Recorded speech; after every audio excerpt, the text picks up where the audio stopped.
여기 중국이 마음만 먹으면 한국 정도는 하루 만에 점령할 수 있다고 주장하는 중국의 군사 전문가가 있습니다. 그리고 그는 우연히 오게 된 한국에서 충격적인 사실을 깨닫고 그대로 무릎을 꿇고 마는데요. 그렇다면 그가 한국에서 대체 어떤 경험을 했던 것일까요? 안녕하세요. 저는 리웨이라고 합니다. 저는 항상 저 자신이 엘리트라고 자부했습니다. 번화한 대도시 상하이에서 태어난 저는 중국 교육 시스템의 엄격한 필터를 통과하여 중국 최고의 방위산업체 중 한 곳에서 탐나는 자리를 확보했습니다. 친구들과 가족들은 저를 존경했고 당연히 저도 저 자신이 자랑스러웠죠. 저는 중국 사다리 꼭대기에 자리 잡았습니다. 저는 많은 사람들이 꿈꾸기만 했던 삶을 살고 있었고 그렇게 생각했습니다. 하지만 시간이 지남에 따라 중국 시스템의 가혹한 현실이 저를 집어삼켰죠. 제 월급은 엘리트 신분임에도 불구하고 120만 원에 불과했습니다. 처음에는 이 정도면 괜찮은 월급처럼 보였습니다. 아니, 차고 넘치는 돈이었죠. 이 정도 월급이면 중국 상위 1% 안에 드는 고소득이거든요. 하지만 집세, 공과금, 생활비를 지불하면 남는 돈이 아예 없었어요. 하지만 저는 불평도 할 수 없었습니다. 엘리트 지위가 없는 친구들이 이보다 훨씬 낮은 임금으로 간신히 생계를 유지하며 고군분투하는 모습을 지켜보다 보면 제가 불평을 할 처지가 아니라는 것을 곧바로 깨닫게 되거든요. 그러던 중 상황은 더욱 암울해졌습니다. 몇 년 동안 사귀어온 여자, 제 미래가 될 줄 알았던 여자친구가 결혼을 추진하기 시작하면서부터였어요. 중국 문화에서 결혼은 단순히 두 사람의 결합이 아니라 비즈니스 거래입니다. 결혼 지참금이라는 문화가 있는 한 이러한 오명은 사라지지 않을 거예요. 그녀는 결혼 지참금으로 5천만 원을 줘야 한다고 했지만 돈을 한 푼도 모으지 못한 제가 5천만 원이라는 거액의 돈이 있을 리가 없었죠. 저는 명망 높은 직업을 가진 엘리트였지만 그녀가 요구한 금액의 일부도 긁어모을 수 없었습니다. 그리고 결국 그녀는 5천만 원을 제공해 줄 수 있는 다른 사람을 찾아 떠났습니다. 그녀가 중국에서 그런 사람을 만날 수 있을지는 모르겠어요. 도대체 중국에서 5천만 원을 가지고 있는 사람이 어디에 있을까요? 제 친구들도 결혼 지참금 문제로 결혼을 못하고 있는 것을 보면 중국 내의 이러한 사회 문제는 매우 심각한 수준에 이르렀다는 것을 알 수 있습니다. 이러한 답답한 중국 생활 속에서 저는 한 가지 의문을 품게 됩니다. 그건 바로 결혼할 여자가 부족하다면 옆 나라인 한국을 점령해서 한국 여자를 모조리 중국으로 데려오면 되는 것 아닌가 싶었거든요. 생각해보세요. 한국은 애초에 중국의 속국과 다름없는 국가로 중국의 헛기침 한 번의 잿더미가 되어버릴 작은 국가입니다. 이들이 왜 매일같이 미국과 군사연합훈련을 하겠어요? 바로 중국에 지배당하지 않기 위해 발버둥을 치는 것입니다. 하지만 중국은 미국을 넘은 세계 최강의 군사강국이죠. 즉, 한국과 미국이 연합해서 덤빈다고 한들 이들은 중국의 거대함 앞에 무릎을 꿇을 수밖에 없다는 말입니다. 이 부분은 중국 최고의 방산업체에서 근무 중인 저기에 특히나 잘 알고 있어요. 그러니 중국 내부에서 골마버린 사회 문제를 방치할 바엔 그저 한국을 침략해서 한국 여자들만 모조리 데려온다면 결혼 지참금 따위도 더 이상 내지 않아도 될 것입니다. 저는 왜 중국이 한국에 호의를 베풀어주며 여자를 빼앗아 오지 않는지 도무지 이해가 가지 않았습니다. 이건 중국의 심각한 남녀 성비 불균형 문제를 해결할 아주 좋은 기회임에도 말이죠. 그러다 저는 좋은 기회를 얻게 되었습니다. 그건 바로 제가 한국 방산업체 주최로 열리는 방산 컨소시엄 사업에 저희 회사를 대표하여 파견 가게 된 것인데요. 이건 언젠가는 반드시 정복해야 할 한국에 대해 더 잘 파악하고 또 한국의 국방력에 대해서도 미리 염탐하여 언제든 침략할 수 있도록 준비를 해놓을 수 있는 아주 좋은 기회처럼 보였어요. 또 운이 좋다면 저는 예쁜 한국 여자를 꼬셔서 결혼 지참금 없이도 결혼을 할 수 있게 될지도 모르죠. 저는 키 169cm로 중국에서는 평균 이상의 키에 속하지만 중국 공영방송에서는 가난한 한국인들은 못 먹고 자라서 남자임에도 중국 여자보다도 키가 작다는 보도자료를 내보내고 있거든요. 그러니 저는 돈도 많고 키도 큰 중국 남자로서 한국 여자들을 모조리 가로챌 수 있을 것입니다. 그렇게 저는 여러 생각을 하며 한국으로 향하게 됩니다. 그러나 저는 처음 한국에 도착했을 때 큰 충격을 받을 수밖에 없었어요. 저는 붕괴 직전의 나라, 더러운 거리, 과밀하고 혼란스러운 도로, 절망적인 분위기를 상상했습니다. 그게 중국 공영방송에서 보도하는 한국의 모습이었거든요. 하지만 제가 발견한 것은 제 선입견을 완전히 깨뜨린 것이었습니다. 저는 인천국제공항에서 내리자마자 모든 것이 깨끗하고 정돈된 모습에 감탄했습니다. 공항 자체는 깨끗하고 현대적인 시설과 부드럽고 효율적인 프로세스로 빛났습니다. 중국에서는 너무도 흔하게 볼 수 있는 공항 혼란, 긴 줄, 새치기, 불쾌한 냄새 등은 전혀 찾아볼 수 없었어요. 당연했죠. 한국은 공항 내의 모든 인프라를 AI 기반 최첨단 기술로 대체해 놓은 상태였거든요. 입국 수속은 AI를 통해 신속하게 처리했는데 AI가 비자 서류나 여권 등을 검토하여 3초 이내에 별도의 인터뷰가 필요한 수상한 사람인지 아니면 수속을 할 수 있는 여행객인지를 파악해 주었어요. 또한 공항을 돌아다니는 무인 AI 청소기는 자동으로 사람을 감지하여 사람에게 피해를 주지 않고도 공항을 깨끗하게 유지해 주었습니다. 물론 한국 공항에는 중국에서는 5성급 호텔에서도 볼 수 없는 공기청정기까지 구비되어 있었기에 인천공항은 사각지대가 전혀 없이 늘 깨끗하고 쾌적한 환경을 유지하고 있던 것입니다. 하지만 제가 가장 놀랐던 점은 바로 택시를 타고 시내로 들어갔을 때였습니다. 택시 창문 너머로 보이는 서울의 거리는 쓰레기가 아예 보이지 않을 정도로 깨끗했거든요. 이것 또한 알고 보니 당연했죠. 한국의 거리에는 IoT 쓰레기통이 설치되어 있었고 이 쓰레기통은 자동으로 쓰레기를 인식한 뒤 분리수거하며 쓰레기통이 꽉 찰 경우 당국에 자동으로 연락을 취하며 쓰레기가 즉각적으로 수거될 수 있도록 하고 있었거든요. 심지어 한국의 보행로는 넓고 나무가 줄지어 있었으며 이건 한국은 조경시설에까지 돈을 사용할 수 있을 정도로 부유한 나라라는 것을 뜻했습니다. 물론 깨끗한 보도처럼 한국의 도로도 상당히 놀라웠습니다. 한국의 도로는 먼지나 쓰레기가 한 점도 보이지 않는 완벽한 도로였거든요. 도로 위에는 AI 기술을 통한 실시간 교통 업데이트와 대체 경로를 제공하는 디지털 스크린도 있었고 도로가 훼손된 부분이나 불쾌한 배기가스도 전혀 없었어요. 오히려 한국 도로에는 악취가 나는 배기가스를 내뿜는 오래된 차가 전혀 없이 비싼 외제차들만 즐비해 있더군요. 중국 도로에는 오래된 차량뿐만 아니라 경운기나 소 등의 동물들까지 심심치 않게 볼 수 있어서 최악의 혼란을 만들어내고 있으며 이 때문에 중국 도시를 뒤덮은 질식할 정도의 오염연무는 숨을 쉴 틈이 없게 만들지만 한국은 전혀 달랐던 것입니다.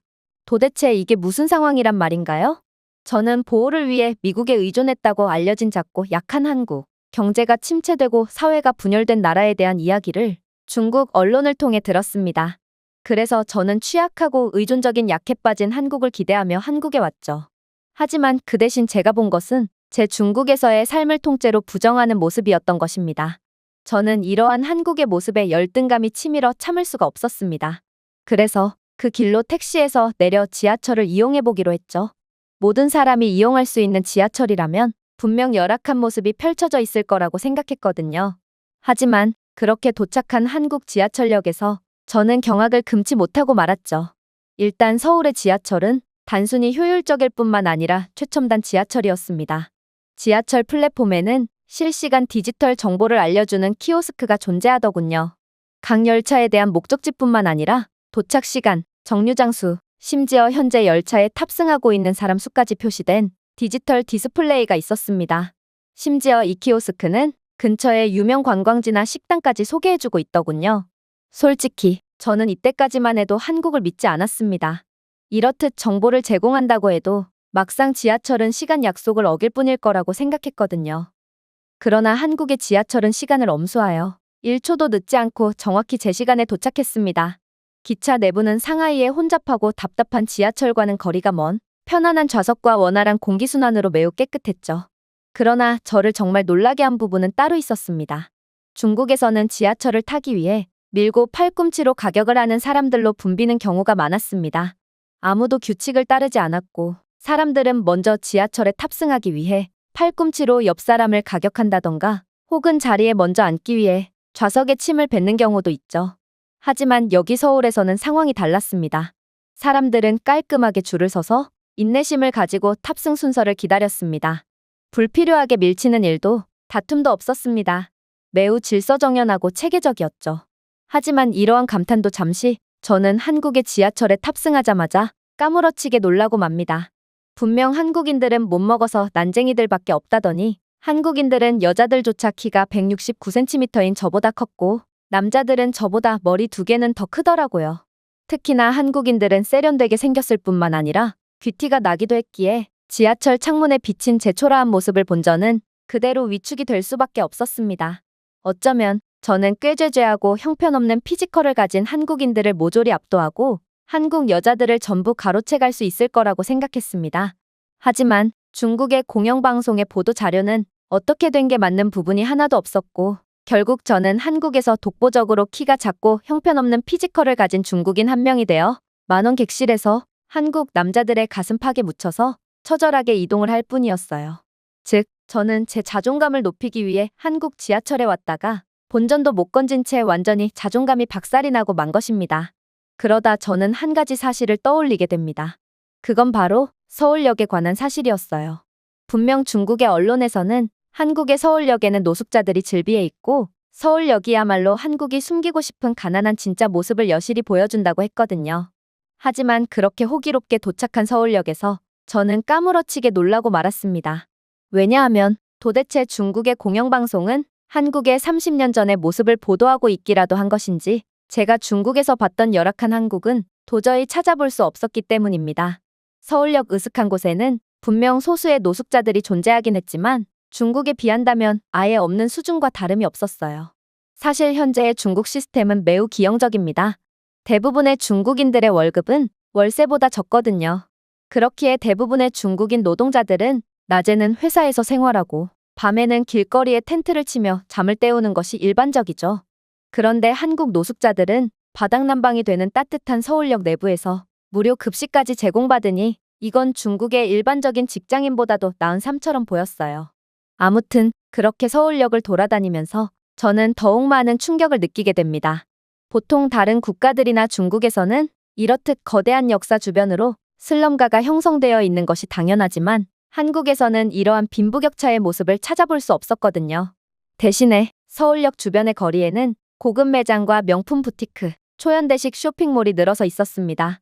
우뚝 솟은 고층 빌딩에는 고급 아파트가 들어서고 아래쪽 거리는 깨끗하고 질서정연하며 세련된 옷차림의 사람들로 북적였습니다. 고급 노트북을 든 젊은 사람들, 최신 스마트폰을 든 청소년들, 디자이너 매장에서 캐주얼하게 쇼핑하는 가족들을 보았습니다. 한국에서는 고급 매장의 화려함뿐만 아니라 모든 시민이 국가의 부를 접하고 있는 것 같았어요. 중국인들은 한 달 내내 일해야 겨우 살 수 있는 디자이너 브랜드의 옷을 한국인들은 너무나도 쉽게 쇼핑하고 있으니 가난한 한국을 예상하고 이곳에 온 저로서는 큰 충격을 받을 수밖에 없었죠. 한국인들의 너무나도 평범하고 일상적인 모습은 중국인들이 평생 동안 꿈꿔오던 모습이었거든요. 그러나 이건 중국 상위 1%인 저조차도 누릴 수 없는, 이루어질 수 없는 꿈이었습니다. 아무튼 그렇게 저는 완전히 풀이 죽은 채 미리 예약해뒀던 숙소로 향하게 됩니다. 그곳은 중국인이 운영하고 있다는 게스트하우스였어요. 한국의 물가가 너무나도 비싸서 제 월급으로는 도저히 호텔에서 묵을 수가 없었거든요. 그런데 그렇게 이동을 하던 와중 저는 충격적인 장면을 목격하게 됩니다. 바로 군복을 입은 한 무리의 사람들이 단체로 길거리를 걷고 있었기 때문입니다. 저는 믿을 수가 없다는 표정을 지으며 한참이나 그 장면을 응시했습니다. 아니, 지금 북한이 한국을 쳐들어오기라도 했다는 말인가요? 도대체 무슨 이유로 평범한 길거리에 총을 든 군인들이 이동을 하고 있다는 말인가요? 결국 저는 완전히 패닉에 빠진 채 게스트하우스로 전속력으로 달렸습니다. 그리고 중국인 숙소 주인을 만나자마자 그를 붙잡고 거의 눈물을 흘리며 절박하게 외쳤죠. 이곳 근처에 총을 든 군인들이 이동하고 있어요. 도대체 지금 무슨 일이 일어난 건가요? 전쟁이라도 났다는 말인가요? 인정하겠습니다. 조금 전까지만 해도 한국을 침략해야 하니 어쩌니 하던 제가 막상 키도 크고 덩치도 큰 한국인들이 총을 들고 있자 완전히 겁을 먹어버렸다는 것을 말입니다. 그러나 이때에 저는 겁먹은 강아지처럼 생존의 위협을 느낀 채 벌벌 떨고 있을 뿐이었어요. 그런데 이러한 제 반응에 중국인 숙소 주인은 너무나도 태연하더군요. 총을 든 군인이요? 아, 당신은 한국의 예비군들이 훈련을 하는 모습을 봤나 보군요. 걱정하지 마세요. 이건 전시 상태가 아니라 한국의 예비군 훈련 모습이에요. 남자가 돼서 그런 걸로 눈물까지 흘린다는 말이에요? 진정하세요. 그랬습니다. 한국은 징병제 국가일 뿐만 아니라 2년간의 군복무를 마친 후에도 추가적인 예비군 훈련, 그리고 민방위 훈련까지 정기적으로 받아야 하는 그야말로 혹시 모를 전시 상황에 완벽하게 준비된 국가였던 것입니다. 그리고 제가 본 것은 단순한 군인이 아니라 평범한 남성, 직장인, 아버지들로 한국의 안보를 예리하게 유지하기 위해 시간을 희생하는 사람들이었어요. 정말 놀라웠어요. 아무리 예비군이라고 해도 그들은 기본적으로 민간인 신분인데 어떻게 군사훈련에 자발적으로 협조할 수가 있나요? 아무리 군법이 존재한다고 해도 말입니다. 중국에서는 일반 시민이 이렇게 전투훈련에 참여한다는 것은 상상할 수 없는 일입니다. 중국의 군사훈련은 일반인이 아닌 직업군인을 위한 것이거든요. 아예 예비군이라는 개념 자체가 거의 존재하지 않죠. 중국에서 대부분의 예비군들은 복무 후 실제 행동이나 훈련을 하지 않거든요. 사실 현역들도 마찬가지예요. 중국의 군사비리는 무척이나 심해서 총알이나 군사 부품들을 그대로 녹여서 팔거나 제3국으로 팔아넘기는 수뇌부들로 가득 차 있거든요. 즉, 중국군은 훈련을 진행할 자금조차 없다는 것입니다. 하지만 여기 한국에서는 모든 사람이 직함뿐만 아니라 정신적으로도 군인이었습니다.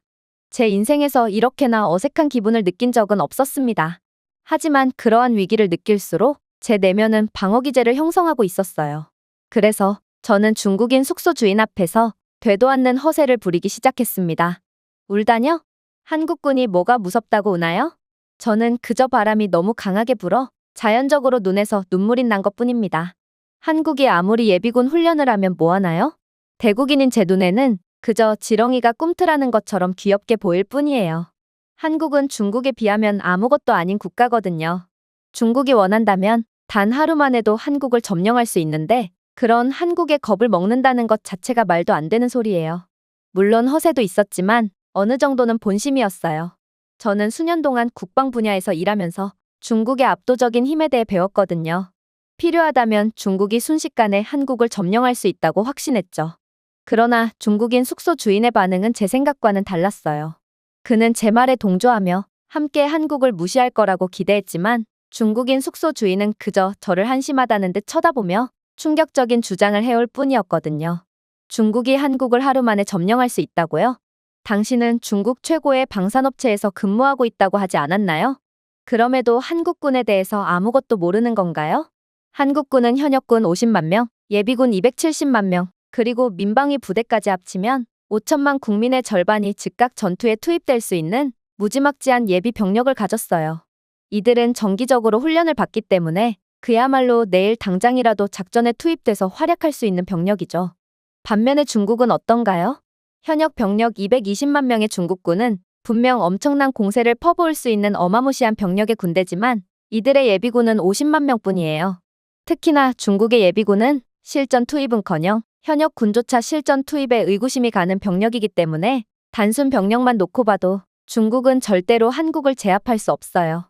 물론 중국이 마음먹고 1년간 모든 남자들을 전문적인 군사훈련을 받게 한 뒤 한국을 공격한다면 모를까. 지금은 한국을 점령하기는커녕 오히려 한국과의 전쟁에서 패배하고 말 것입니다. 당장 모든 남성들을 징집해버리면 노동인구가 줄어든 중국은 경제 파탄을 맞고 몰락할 것이기 때문에 이것도 비현실적인 시나리오긴 하지만 말이에요. 자존심이 상했어요. 그의 논리는 분명 합리적이었지만 저는 대국인으로서 한국이라는 조그마한 땅조차 점령하지 못하는 이러한 현실을 도저히 받아들일 수 없었죠. 중국은 미국을 넘은 세계 1위의 군사강국인데 도대체 왜 조그마한 한국 하나 접수할 수가 없단 말인가요? 그래서 저는 그에게 화를 내고 말았습니다. 이봐, 당신이 뭘 한다고 떠드는 거지? 그래봤자 당신은 이곳에서 숙소나 관리하는 생산성 없는 일을 할 뿐이잖아? 나는 중국 최고의 방산업체에서 수석 연구원으로 일하고 있는 엘리트야. 과연 내가 군사 지식이 많을까? 당신이 군사 지식이 더 많을까? 내 앞에서는 말 조심하는 게 좋을 거야. 당신의 무식함을 만천하에 공개하고 싶지 않으면 말이야. 그런데 제 권위 앞에서 무릎을 꿇을 거라고 생각했던 그는 제게 여유 있게 웃어 보이더니 이내 생각지도 못한 반응을 보이기 시작하더군요. 재밌네요. 사실 저도 예전에는 당신처럼 생각했어요. 그는 어조를 차분히 하고 말을 시작했습니다. 왜냐하면 저는 중국군 소속으로 군대에 복무한 경험이 있거든요. 이론쟁이인 당신과는 달리 말이죠. 그리고 저는 중국에 살면서 그리고 중국군에서 복무하면서 중국의 선전 자료에 속아 정말로 한국은 중국이 마음만 먹는다면 하루만 해도 점령이 가능하다고 생각하기도 했습니다. 마치 당신처럼 말이죠. 하지만 한국에서 직접 생활한 후에 제 아니란 생각은 완전히 뒤바뀌게 되었어요. 그는 차를 천천히 한 모금 마시며 침묵을 지킨 후 다시 말을 꺼냈습니다. 물론 중국은 인구수로 밀어붙이는 인해 전술을 펼칠 수는 있겠죠. 하지만 이건 적어도 한국을 상대로만큼은 그리 효과적인 전략이 아닙니다. 당신은 한국 군대가 왜 그렇게 강한지 아세요? 투지가 있기 때문이죠. 그건 중국 군대에는 없는 것입니다. 숫자가 아니라 의지력, 결단력, 단결력이 중요합니다. 당신이 한국의 길거리에서 본 예비군들은 단순히 조국을 지키기 위한 훈련을 수행한 것이 아닙니다. 그들은 단순한 명령보다 더 깊은 무언가를 위해 싸웁니다. 친구, 가족, 자신들에게 나라를 물려준 선배들, 그리고 후에 나라를 물려줘야 할 후배들 등 그들은 다른 사람들을 위해 싸웁니다. 그리고 그것은 중국 군대에서 절대로 찾아볼 수 없는 부분이죠. 그런데 지금 제 직업을 보고 생산적이지 못하다며 비웃었나요? 확신컨대 저는 당신보다 최소 2배 이상의 돈을 벌고 있어요. 당연하죠. 중국의 평균 월급은 20만 원일 뿐이고 이 말은 아무리 당신이 인류의 방산 업체에서 핵심적인 역할을 수행한다고 해도 월급은 100만 원 전후라는 뜻이거든요. 뭐, 당신은 주 6일 출근이니 그것까지 고려한다면 저는 당신보다 상대적으로 더 많은 돈을 버는 셈이 되겠죠. 자, 이제 누가 누굴 무시해야 할까요? 깜짝 놀랐습니다. 중국 상위 1%인 제가 한국에서 그저 평범한 일을 하는 사람들보다도 훨씬 적은 돈을 번다니 이건 도저히 믿기지가 않았거든요. 그러나 저는 애써 그의 말을 무시할 뿐이었어요. 그게 무슨 상관이야? 중국은 숫자를 가지고 있어. 수많은 인구와 무기를 가지고 있지. 한국은 산악국가지. 우리는 순식간에 한국을 평평하게 만들 수 있어. 미사일 세례로 한국을 산이 없는 평평한 국가로 만들어줄 수 있다고.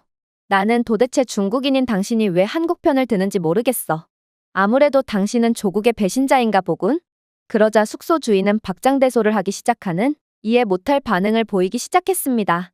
그러면서 놀라운 이야기를 해오기 시작하더군요. 이래서 중국인들은 멍청하다니까. 정말 말이 안 통하는군. 사실 나는 중국인이 아니야. 그건 너희 한족들이 나를 정의한 방식일 뿐이지. 나는 중국 내의 소수민족 출신으로 나는 중국어가 아닌 고유의 언어와 문화를 가진 독립적인 민족 소속이야. 그리고 내가 중국군에서 복무한 것도 너희 한족들이 우리 소수민족 출신들을 강제로 징집했기 때문이지. 하지만 중국군에서 복무할수록 나는 중국이 감추고 있는 열악하고도 후진적인 모습을 여실히 깨닫게 되었어. 중국은 숫자로는 정의되지 않는 뿌리 깊게 썩은 조직이라는 것을 알게 된 거야. 단결하고 결연한 힘에 직면했을 때 더 이상 숫자는 중요하지 않게 돼. 당신은 숫자로 압도하는 것만으로 상대를 이길 수 있다고 생각해? 그런데 만약 한국과 중국 간의 전쟁이 일어나게 된다면 14억의 중국인들은 단결해서 싸우기나 할까? 현재 중국은 소수민족들을 억지로 이어붙여서 겨우 유지하고 있는 기형적인 국가라고 봐도 무방해. 우리 같은 소수민족들은 전쟁이 터짐과 동시에 독립을 위해 한국을 도울 거고, 그렇게 된다면 중국은 그야말로 산산조각나며 분열하게 될 것이 분명해. 하지만 한국군은 달라. 나는 중국의 소수민족에 대한 핍박을 피해 한국으로 왔고 이곳에서 10년째 살고 있어. 하지만 한국인들은 이기적인 중국인들과는 차원이 다른 사람들이더군.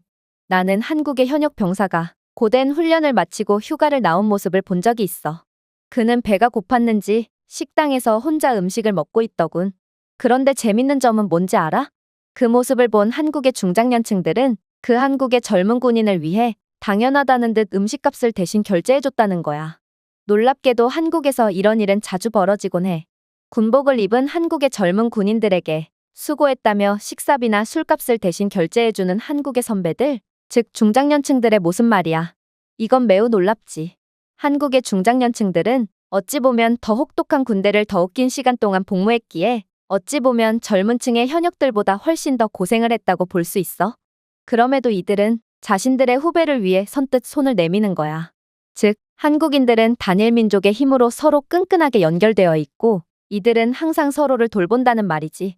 한국인들이 나누는 유대감은 내가 중국에서 절대로 본 적이 없는 것이고 서로 단결이나 전우애를 가지기는커녕 겁 많고 비리로 얼룩진 중국 군대에서도 절대로 찾아볼 수 없는 모습이야.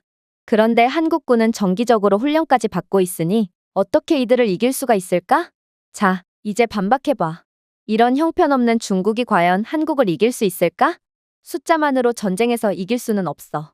당신도 중국 방산업체에서 근무하면서 중국 부대에 방문해 본 적이 있을 것이고 수준 이하의 황당한 모습을 직접 목격했을 것이 분명한데 도대체 무슨 자신감으로 한국군을 이기니 마니하는 헛소리를 하는 거지?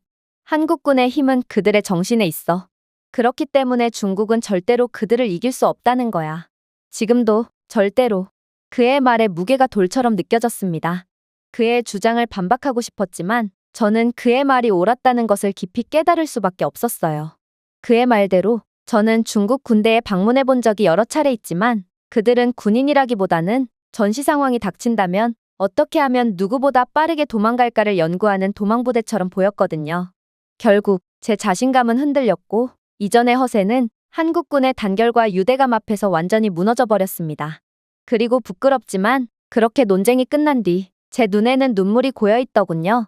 저는 군사 전문가였지만 그저 숙소를 운영하는 비전문가 앞에서 논리 싸움에서 완전히 패배했을 뿐만 아니라 눈물까지 보이는 추한 모습을 보이고 말았던 것입니다.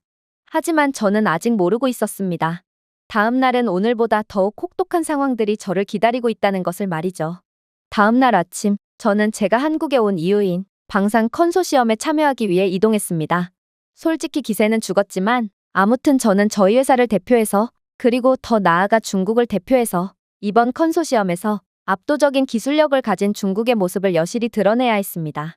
하지만 한국 측의 발표가 시작되자마자 저는 그저 완전히 넋을 놓아버릴 수밖에 없었죠. 첫 발표는 K2 블랙팬서 탱크였습니다. 지나가는 길에 들어본 적은 있지만 가까이서 본 것은 완전히 다른 경험이었습니다. K2는 단순한 탱크가 아니라 현대 엔지니어링 기술의 걸작이었기 때문이죠. 사실 저는 K2 블랙팬서가 유럽 국가들에서 불티나게 팔리고 있다는 사실쯤은 알고 있었습니다. 하지만 중국 측에서는 그건 단지 우연일 뿐 K2 탱크는 중국 기술력의 반도 못 따라오는 아류작이라고 말했죠. 하지만 정보의 통제가 없는 공정한 환경에서 듣게 된 K2 탱크의 강점은 압도적이었습니다. 전 세계에서 한국만이 개발하고 상용화해낸 K2의 능동 보호 시스템은 대전차 유도 미사일과 같은 위협이 차량에 도달하기도 전에 감지하고 파괴할 수 있을 뿐더러 이 탱크는 영하 섭씨 40도의 낮은 온도에서도 견딜 수 있다는 사실은 한국 엔지니어링의 막강한 힘을 증명하는 증거였거든요. 알래스카의 혹한과 한반도의 혹독한 지형에서도 K2는 아무런 성능 저하 없이 운용될 수 있으며 1초 이내에 사격 궤적을 계산할 수 있는 첨단 화력 제어 시스템을 자랑하며 전 세계에서 가장 빠르고 신속한 탱크로 이름 날리고 있었어요. 하지만 K2는 시작에 불과했습니다. K9 썬더 자주포는 그보다 훨씬 더 위협적이었거든요. 이는 한국의 국방 기술 역량이 타의 추종을 불허한다는 또 다른 사례였습니다. K9은 첨단 자동화 시스템과 세계에서 가장 빠른 사격 속도로 포병전의 혁명을 일으켰습니다. 분당 최대 6발까지 발사할 수 있어 전 세계 자주포 중 가장 강력한 성능을 자랑했고 많은 서방 국가들이 한국의 압도적인 화력 앞에 앞다투어 계약서를 들이밀고 있었습니다. 하지만 저에게 정말 눈에 띄는 것은 기동성이었습니다. 중국 기술력으로는 아직 자주포의 기동성에 관한 부분은 한계라고 여겨지지만 중국의 전통적인 견인식 발사기와 달리 K9은 완전 자동화되어 발사 후 빠르게 재배치할 수 있어 반격의 위험을 최소화할 수 있었거든요. K9은 단 몇 초 만에 한 위치에서 다른 위치로 이동할 수 있어 표적을 잡는 것이 거의 불가능했습니다.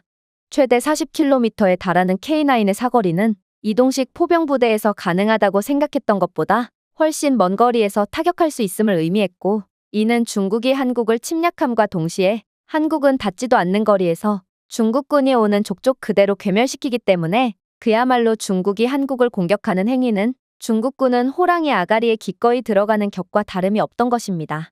이게 바로 유럽 대부분의 국가들이 한국과 계약을 하고 있는 이유였습니다. 중국 측에서는 한국이 저가 정책을 통해 유럽에 무기를 수출하고 있다고 했지만 이건 거짓말이자 조작된 자료일 뿐이었습니다.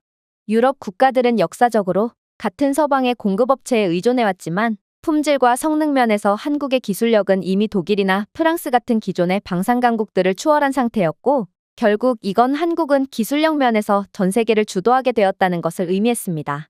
하지만 그 무엇보다도 두려웠던 점은 따로 있었어요. 그건 바로 한국이 최근에 개발한 차세대 기술이었죠. 일단 한국이 최근 개발한 K-APS였는데 저는 그 정교함에 즉시 놀라며 한국은 도대체 어느 틈에 이 정도로 정교한 기술력을 갖추게 된 건가 싶어 완전히 할 말을 잃고 말았어요. K-APS는 여러 개의 움직이는 표적을 동시에 쉽게 추적하여 분당 6에서 10발의 탄환으로 고정하고 무력화시켰는데요. 이 시스템은 자율적으로 작동하여 위협을 감지하고 식별하며 효율적으로 제거했기에 중국이 아무리 압도적인 숫자로 공격을 해와도 한국은 이 시스템만으로도 중국군이 국경에 도달하기도 전에 대대 전체를 경멸시킬 수 있었죠. 저는 공포에 질릴 수밖에 없었습니다. 중국 보병이 아무리 많더라도 이 기계는 체계적으로 그러한 침략자들을 전멸시킬 것이 분명했거든요. 굳이 병력을 투입할 필요 없이 중국이 가진 모든 미사일 및 드론들을 먼저 발사시키며 인력 손실을 최대한으로 줄이면 되는 거 아니냐고요? 한국은 레이저 무기 시스템을 개발한 국가였습니다. 저는 언젠가 군사 저널에서 에너지 무기에 대해 읽은 적이 있지만 이 무기가 실제로 사용되는 것은 완전히 다른 문제였습니다. 한국은 세계 최초로 레이저 기술인 HEL 시스템을 개발한 방산 선진국으로 한반도로 들어오는 미사일, 드론, 심지어 포탄까지 빛의 속도로 파괴할 수 있었습니다. 저는 시스템이 표적에 레이저 빔이 고정되어 몇 초 만에 파괴되는 모의 미사일 추적 모습을 지켜보며 그저 공포에 질릴 뿐이었어요. 방산 업체에서 연구원으로 일하는 저답게 저는 항상 미사일이 현대 전쟁의 궁극적인 무기라고 생각했어요. 하지만 이제 한국은 미사일을 거의 쓸모없게 만드는 도저히 믿기지가 않는 수준에까지 이른 엄청난 기술력을 갖고 있었습니다. 그리고 중국이 한국으로 미사일을 발사함과 동시에 중국의 미사일은 그대로 무력화됨과 동시에 한국은 중국을 향해 압도적인 보복을 가할 것이고 한국처럼 레이저 기술을 갖추고 있지 않은 중국은 미사일이 날아오는 족족 본토에 상륙하며 그야말로 중국 본토가 초토화 당하는 결과를 맞이하게 되겠죠. 중국이 어떻게 이런 기술적 우위에 맞서 싸울 수 있을까요? 저는 한국의 기술력 앞에서 작고 하찮은 일개 중국인일 뿐이었습니다. 단 하루 만에 한국을 무너뜨릴 수 있다는 확신을 가지고 자신감으로 한국에 도착했습니다. 어쩌면 한국 여자들도 전부 가로챌 수 있을 거라고 생각했어요. 그러나 중국 군대의 현실을 생각해보면 중국은 한국에 비한다면 원시적인 국가라고 봐도 무방했어요. 당연했죠. 기술의 격차도 격차지만 소수민족 출신의 숙소 주인이 말했던 것처럼 중국의 군대는 사실상 심각한 방산 비리로 인해 제 역할을 하지 못하고 있거든요. 저는 방산 업체의 연구원으로서 저희가 개발하고 공급한 무기를 테스트하기 위해 중국군의 한 부대에 방문했을 때를 잊지 못합니다.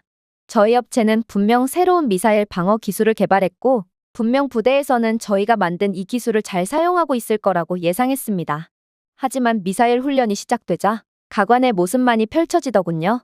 수십, 수백 차례의 실험이 계속되었지만 미사일 요격을 단 한 번도 하지 못했거든요. 조사 결과 레이더 센서, 유도칩, 제어 회로 등 시스템의 핵심 부품이 제거되어 외국의 제3국의 군사 공급업체에 판매된 것으로 밝혀졌습니다. 핵심 부품들은 군 수뇌부에 의해 헐값에 팔려나갔고 그렇기 때문에 미사일 시스템은 전혀 동작을 하지 못했던 거였죠. 하지만 이 정도 비리는 그저 귀여운 수준이었어요. 저는 중국 공군의 긴급훈련에 참여했던 기억이 납니다. 중국 공군은 최첨단 전투기를 사용하여 1년의 공중 전투훈련을 실시하기로 되어 있었어요.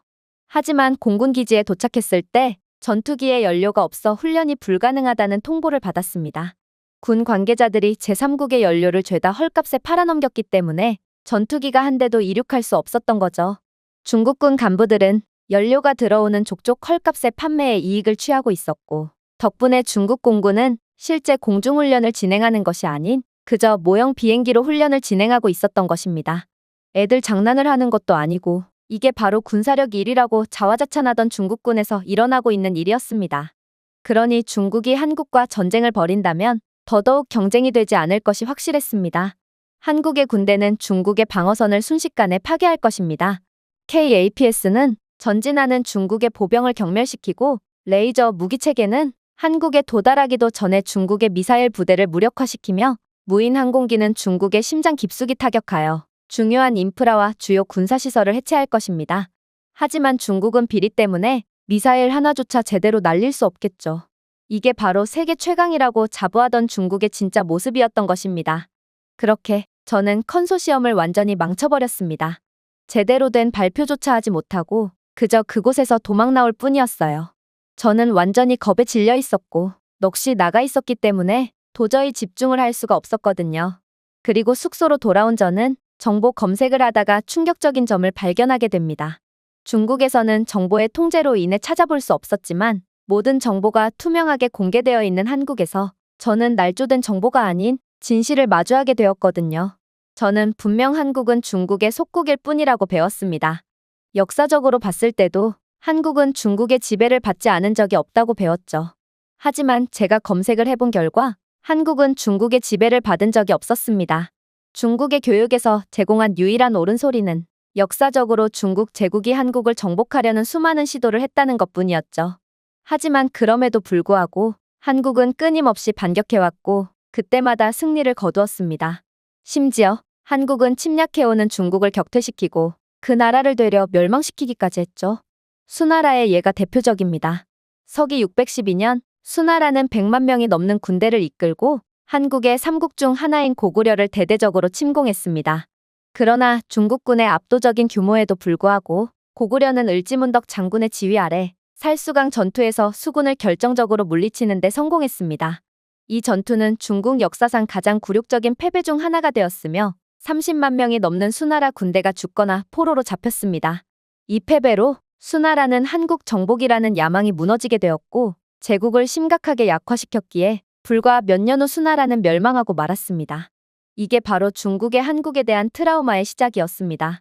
수나라는 압도적인 군사력 차이에도 불구하고 한국을 정복할 수 없었고 오히려 그 여파로 무너진 것은 중국이었거든요. 이는 한국의 회복력과 전략적 천재성이 타의 추종을 불허한다는 것을 증명했고 이후 중국 제국의 권력자들은 한국만큼은 절대로 건들지 말라는 가르침까지 대물림했다고 했죠. 하지만 이러한 가르침은 당나라 때 깨지게 됩니다. 당나라는 영향력을 확대하기 위해 다시 한번 고구려를 표적으로 삼았거든요. 처음에는 압도적인 군사력을 가졌던 당나라가 한국의 일부를 점령하는 데 성공했지만 고구려를 완전히 병합하려던 시도는 또다시 참담한 패배로 끝났습니다. 그리고 괴멸적인 피해를 입고 도망갈 수밖에 없었죠. 나중에 신라와 손을 잡고 결국 고구려를 정복하고 말지만 당나라는 이후 신라와의 전쟁에서 또다시 격퇴당하며 중국은 한국인들에게만큼은 유독 힘을 못 쓰는 모습을 보였습니다. 당나라의 패배는 한국의 결단력과 전략적 탁월함으로 인해 중국의 팽창주의가 좌절된 또 다른 사례였고 이는 또다시 중국의 트라우마를 안겨주었죠. 역사 속 순간들을 읽으면서 깊은 존경과 경외감이 제 안에 형성되기 시작했습니다. 저는 한국이 단순히 훨씬 더 강한 이웃에게 정복당한 중국의 속국이라고 믿었습니다. 하지만 사실은 훨씬 달랐습니다. 한국은 중국에 정복당한 적이 없었습니다. 중국이 한국을 점령하려 할 때마다 격렬한 저항과 결정적인 실패에 직면했습니다. 패턴은 분명했습니다. 한국은 저항했고 한국은 승리했습니다. 모든 역경에도 불구하고 한국은 항상 독립을 유지해왔습니다. 이 나라는 단순히 살아남은 나라가 아니라 압도적인 역경에도 맞서 싸우고 침략자를 물리치고 주권을 지킨 나라였습니다. 이러한 생각을 하면서 중국은 결코 한국을 정복할 수 없다는 깨달음이 망치처럼 느껴졌습니다. 오늘날 한국 군대의 압도적인 기술 우위와 수세기에 걸쳐 이어져 온 회복력과 투지는 중국이 이 나라를 절대로 정복할 수 없게 만들었습니다. 객관적인 군사력 차이만 놓고 봤을 때도 중국은 도저히 한국과의 전투에서 이길 수가 없다는 것이 드러나는데 역사적으로 이어져 온 이러한 한국인들의 투지와 저력을 고려해본다면 이 나라를 이길 수 없는 것은 더더욱 자명한 사실로 드러나거든요. 그렇게 저는 완전히 풀이 죽은 채 중국으로 향하는 비행기에 탑승했습니다. 저는 한국에서 모든 진실을 마주하게 되었고 옷이 전부 벗겨진 채 길거리에 내몰린 것처럼 엄청난 수치심을 느꼈습니다. 그리고 다시금 지옥 같은 현실로 되돌아갔죠. 저는 원래 제가 사는 곳이 지옥인 줄도 모르고 바쁜 삶을 살던 사람이었습니다. 그저 세계 최강 대국의 방산을 책임진다는 사명감으로 살았죠. 하지만 한국을 경험한 지금 제가 있는 곳은 지옥이 분명하다는 확신을 갖게 되었습니다. 한국인들은 중국인들이 꿈꿔오던 삶을 그대로 살고 있지만 중국보다 훨씬 더 강력한 힘과 기술을 갖고 있었거든요. 한국에 도착하기 전까지만 해도 저는 한국을 쓸어버리고 한국 여자들을 모조리 빼앗아 와야 한다는 속편한 소리를 했지만 지금은 한국에 대한 열등감, 두려움, 그리고 존경심을 느끼며 한국 앞에서 완전히 고개를 숙이고 말았습니다. 제가 준비해온 내용은 여기까지입니다. 끝까지 시청해주셔서 진심으로 감사드리며 여러분들의 구독과 좋아요, 알림 설정은 영상 제작에 큰 힘이 됩니다. 이상 세모튜브였습니다.